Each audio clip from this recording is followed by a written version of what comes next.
कौन बनेगा नेता। नगर निगम के चुनाव पास आने वाले थे। पूरे कानपुर शहर में टिकट को लेकर मारामारी शुरू थी, लेकिन सबसे ज्यादा चर्चा में वार्ड नंबर 40 की सीट थी। वो इसलिए क्योंकि इस बार वहां की सीट महिला के लिए आरक्षित थी। अब सवाल ये था कि चुनाव लड़ेगा कौन।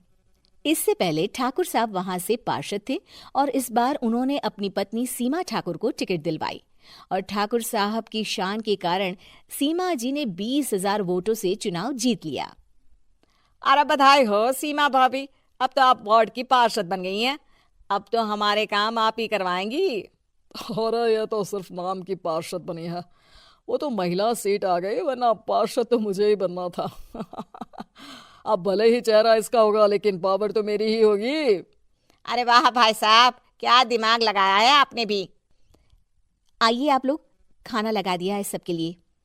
सीमा जी पार्षद बन चुकी थीं, फिर भी उनकी एक ना चलती।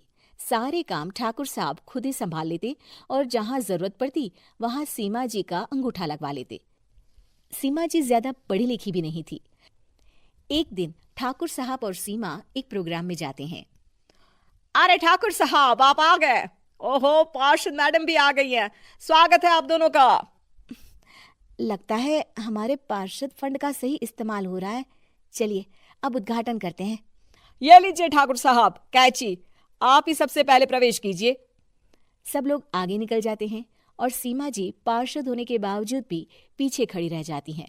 वो देखती हैं कि वेलकम बोर्ड पर उनका नाम है, लेकिन महिला होने के कारण कोई उनका सम्मान नहीं कर रहा। अगले दिन एक आदमी उनके घर आता है। अरे ठाकुर साहब नमस्कार। कल ना हम नोटिस किए कि हमारा घर तो अवैध है और नगर निगम वाले उसे तोड़ने आ रहे हैं। अरे कुछ कीजिए ना ठाकुर साहब। देखो भाई, मैं तो ज्यादा कुछ कर नहीं सकता, पर अगर तुम सबकी जेब गर्म कर दो तो कुछ हो सकता है। कुल मिलाकर 4 लाख लगेंगे। अरे 4 लाख ठाकुर साहब? अरे भाई, मैं अपने लिए नहीं मांग रहा हूँ। दरोगा है, इंजीनियर बाबू है, बड़े साहब है, सबको देना पड़ता है ना थोड़ा थोड़ा। बोलो है मंजूर? तभी वहां अचानक सीमा जी आ जाती हैं। अरे ये आप क्या कर रहे हैं? पहले इन्हीं लोगों से तो आपने वोट मांगे, अब इनसे ही पैसे ले रहे हो। अरे चुप रहो तुम, तुम्हारा काम है सिर्फ अंगूठा लगाना, तुम वही किया करो। मुझे दूसरे काम तुम मत सिखाओ, समझी? और तुम ना जाओ, अब पैसे लेकर आओ, वरना जेसीबी किसी भी वक्त आती होगी। सब कुछ ऐसे ही चलते रहता है। एक दिन सीमा जी और ठाकुर साहब को एक लोकल मीटिंग में बुलाया जाता है।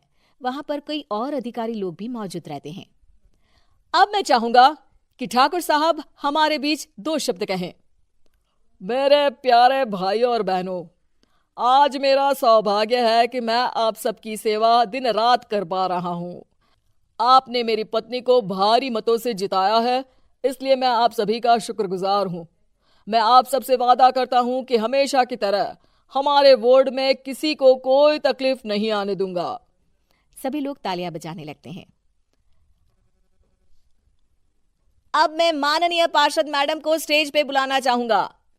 अपने नाम को बुलाया सुनकर सीमा जी एकदम चौंक जाती है।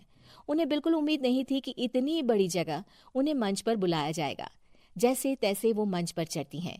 ऊपर जाते ही सीमा जी को सारी पुरानी बातें याद आ जाती हैं कि किस तरह उनके पति उन्हें कभी भी आगे बढ़ने नहीं देते और उनके नाम से गलत काम करते हैं। वो बोलने लगती हैं, मैं आपके वार्ड की पार्षद सीमा हूं। आप में से बहुत कम लोग ही मुझे जानते होंगे, क्योंकि इससे पहले मुझे कभी ऐसा मौका ही नहीं मिला। सारे मौके मेरे पार्षद पति यानी आपके ठाकुर साहब ही लेते रहे, लेकिन आज ये मौका मुझे मिला है तो मैं इसे ऐसे ही नहीं जाने दूंगी। मैं आपको ये बताना चाहती हूँ कि आपके ठाकुर साहब मेरे नाम की आड़ में गैर कानूनी काम करते हैं, जिस पर अंगूठों के निशान मेरे होते थे। इसीलिए मैं अपनी गलती मानती हूँ और आज अपने पद से इस्तीफा देती हूँ, ताकि आगे से कोई गलत काम ना हो पाए। अब फैसला आप सबके हाथ में है कि आप हमें क्या सजा देना चाहते हैं। सीमा जी की बातें सुनकर ठाकुर साहब के चेहरे का रंग उड़ जाता है और वो शर्म से मुंह नीचा करके वहां से चले जाते हैं और पद से इस्तीफा देकर ही सही सीमा जी अपने आप में आत्मविश्वास महसूस करती हैं।